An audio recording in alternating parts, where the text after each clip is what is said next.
Hello everyone, welcome to my video tutorial for single-cell RNA sequencing data analysis. Today I'm going to show you how to analyze the spatial sequencing data in Python. First, let's load all the packages. You only need Scanpy, Pandas, Matplotlib, Spatial packages to do the analysis. I'm loading SC VNode at the same time to get rid of the orange informations. So let's set the parameter for figures and also the verbosity as 3. Then we can read the data in, use the function sc dataset volume is. I'm going to use the mouse brain sagittal anterior dataset. This is a dataset produced by 10x Genomics. We can go to the 10x Genomics website, have a look at the dataset. If we click the resources and the dataset, then you can choose the spatial gene expression. Now you can see for the visual demonstration, V1 chemistry, here is the dataset that we are going to use for the mouse brain sagittal anterior dataset. If we click the dataset, then we go down, you can see the data is down here. You need to download the barcode matrix HDF5 filtered data and also the spatial image data. I downloaded the data already. We can have a look in my folder. You can see we have the filtered feature BC matrix H5 data, and we also have the spatial folder for the images. You can see we have the images and also the tissue position list to show the sequencing site on the image. You can see from this image, each dot represents a sequencing spot. So let's go back to Jupyter Notebook and load the data in. If you run this code for the first time, Python will download the data automatically from 10x Genomics website. As I showed you, I already downloaded the data, so we can just read the data in. At the same time, we can make the variable names unique. You can see we read the data in as A data from my folder. So let's have a look at the A data. You can see we have 2,695 sequencing spots and we have 32,285 genes in this dataset. And also you can see in the dataset, you can see the observations, the variables. In the unstructured layer, we have the spatial coordinations. And in the multiple observation layer, we have the spatial image. So we loaded in the data. Now we can perform quality control and pre-processing for the sequencing data. First, let's get the information for the mitochondrial DNA percentage. Now we can use the volume plot to look at the N genes by counts, total counts, and percentage counts for mitochondrial DNA. You can see from the volume plot, on the left-hand side is the plot for N genes by counts. Because this is spatial sequencing data, you can see high number of genes in each spot. That is because in each spot, in most cases, is around 3 to 5 cells. So that's the reason for spatial sequencing data, we have high count for N genes and also for the total count. Here is the volume plot for mitochondrial DNA percentage. So we frequently use the volume plot for the quality control. Now we can subset the sequencing data. For the N genes by count, we can subset the counts bigger than 2000 And for the total count, we can keep the spots bigger than 5,000 and smaller than 50,000. For the mitochondria DNA percentage, we keep the spots below 25%. And also we keep genes that are expressed at least in 10 cells. So let's subset the data. You can see we filled out more than 15,000 genes that are detected in less than 10 cells. We can have a look at the data again.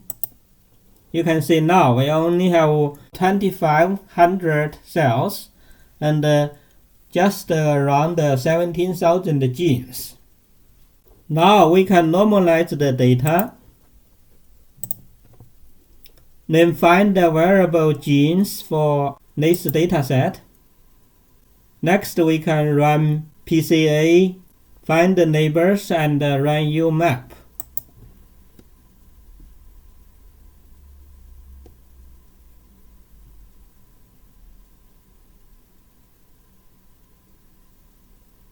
After the embedding and the clustering analysis, we can find the cell clusters, use the Naden method, and we use resolution as 0.2 to reduce the total number of cell clusters.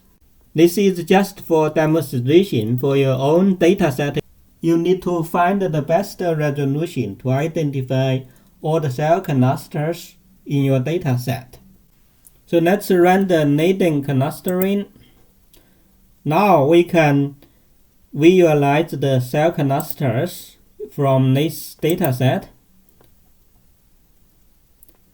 You can see we have 8 cell clusters, but at the moment we don't know the cell types in each cell cluster. We are not going to label all the cell clusters today, but I will show you how to find the mark genes and label the cell clusters. So now we identified 8 cell clusters. We can visualize the distribution of each cell clusters on the spatial image for the brain sections. We use the spatial plot function. You can see now each cell cluster distributed in different regions of the mouse brain. For example, you can see cluster 0 in this area, cluster 1 and 2 are in this area. So we can load the image for the mouse brain structure, then visualize the cell cluster in different regions. You can see we loaded the image on the left hand side. You can see cells in the cluster 0 are in the septum basal forebrain area. Cells in cluster 1 and 2 are in the cerebral cortex area. Cells in cluster 3 are in the hypothalamus area. So the analysis identified the distinct spatial location of different cell clusters. Now we can visualize the total count and count on the cell clusters. We have 8 cell clusters. Here is the total count for each cell and the n genes by count for each cell. We can also visualize the total count and n genes by count on the tissue sections.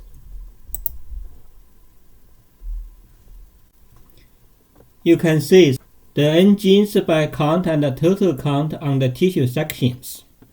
So, as I mentioned in above analysis, we are not going to identify all the cell clusters today, but I'm going to show you how you can label your own cell dataset. In my previous video, I introduced the rank genes group function to identify mark genes for each cell cluster.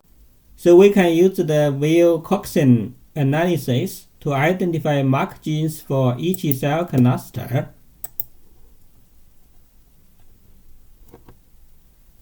You can see we identified the mark genes for each cell cluster. We have the gene names, scores, log-fold changes, p-values, and adjusted p-values. So we can use the dot plot to have a look at the marked genes for each cell cluster. We will show 8 genes for each cell cluster. So here is the dot plot. For the marked genes in each cell cluster, we can also use the heat map to show the marked genes for each cell cluster. So here is the heat map. You can see from the heat map for the cell cluster 5, if TH1, PLP, and MBP are highly expressed in the cluster 5, we know PLP1 and MBP are marked genes for the oligodendrocyte. So we can plot the marked genes FTH1, PLP1, MBP, and at the same time we plot the KLB2. KLB2 shows specific expression in the cluster 4. When we use the dot plot, you can see KLB2 is here. So we should use KLB2 to mark cells in cluster 4. So let's run the marked genes on the spatial images. You can see FTH1, PLP1, and MBP are highly expressed in this region. We know they are marked genes for oligodendrocyte, and the KLB2 is highly expressed in the region of olfactory bubble. So we cluster the cells, and also we can project the cell clusters on the tissue sections. The advantage of spatial sequencing data analysis is that we can identify spatial pattern of gene expression. There are lots of methods we can use to identify the spatial pattern of gene expression. Today we are going to use the Spatial DE method. It is a Gaussian process-based statistical framework analysis, and the analysis can identify spatial variable genes. I installed the package already. If you want to use this method, you can use pip install Spatial DE. So let's load the package. Now we use the data frame function in pandas to convert normalized count and coordinates to pandas data frame. Because we need the information for the counts and the coordinates and input them into Spatial DE for the analysis. So let's run the analysis.